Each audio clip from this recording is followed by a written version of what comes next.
अब इससे हुआ क्या, इससे हमें पता ये चल गया, इस पूरे सिनेरियो से हमें पता ये चला कि लोन एट T1 पे क्या होगा और जो हमने जो बॉन्ड परचेज़ किया उसका इंटरेस्ट T1 पे क्या होगा और जो हमने लोन लिया है उसका इंटरेस्ट T0 पे क्या होगा। ठीक है, अब सपोज़ करो कि जो हमने लोन लिया है उसका जो इंटरेस्ट है वो है 2.3%। ठीक है, और ये हमें पहले पता चल गया था कि ये है।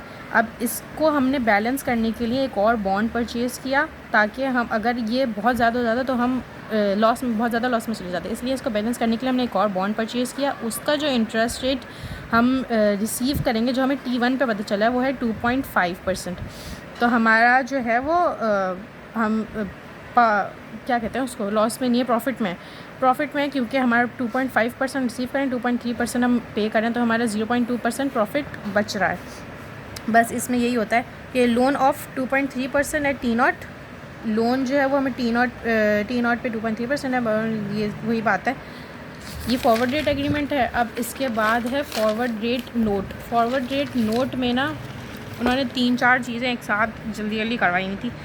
उसमें ये था कि फॉरवर्ड रेट नोट में ना 4 टाइम पीरियड्स हैं और चारों पे अलग अलग काम हो रहा है। पहले T1 पे हमने एक बॉन्ड जो है वो परचेज़ किया, जिसको हमने T2 पे सेल किया और उसकी कोई भी जो इंटरेस्ट रेट है वो हमें मिला।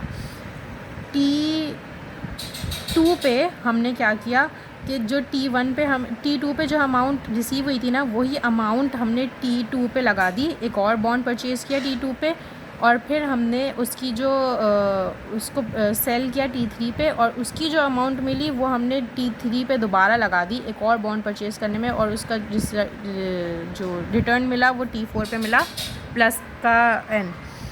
ये ठीक है, समझ में आई बात।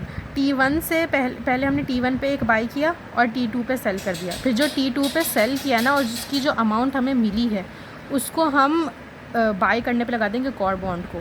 फिर उसकी जो हमें अमाउंट मिली है वो T3 पे मिलेगी, वो वाली जो अमाउंट है वो हमने दोबारा T3 पे एक और बॉन्ड सेल करने पे लगा दी, तो हमें T4 पे एक और बॉन्ड का पेमेंट मिल गई। अब T2 वाली जो हमें मिली थी वो हमने T2 पे लगा दी, वो कैंसिल हो गई। T3 पे हमें जो मिली थी वो हमने T3 पे लगा दी, वो कैंसिल हो गई। बचा क्या? T1, उसका T1 बचा, T4 का बचा और सारे इंटरेस्ट रेट बचे। T1 बचा जो हमने सबसे पहले लगाया था, इंटरेस्ट रेट बचा इसका, ये वाली अमाउंट हमने दोबारा से बाय करने पे लगा दी थी। इसका इंटरेस्ट रेट बचा, ये वाली अमाउंट भी हमने दोबारा बाय करने पे लगा दी थी T3 पे। टाइम इंपॉर्टेंट है, टाइम सेम होना चाहिए तभी कट सकता है। और इसका इंटरेस्ट रेट बचा और ये प्लस n बचा।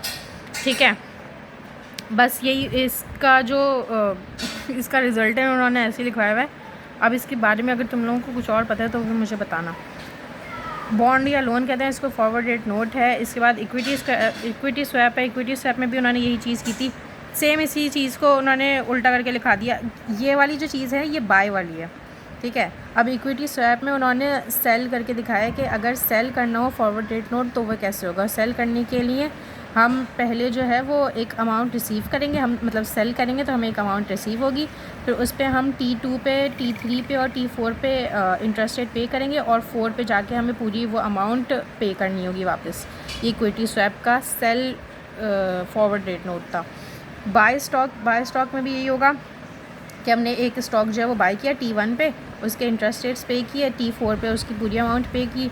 अब इसमें उन्होंने कहा कि इसमें उन्होंने हमें वो दे दिए टोटल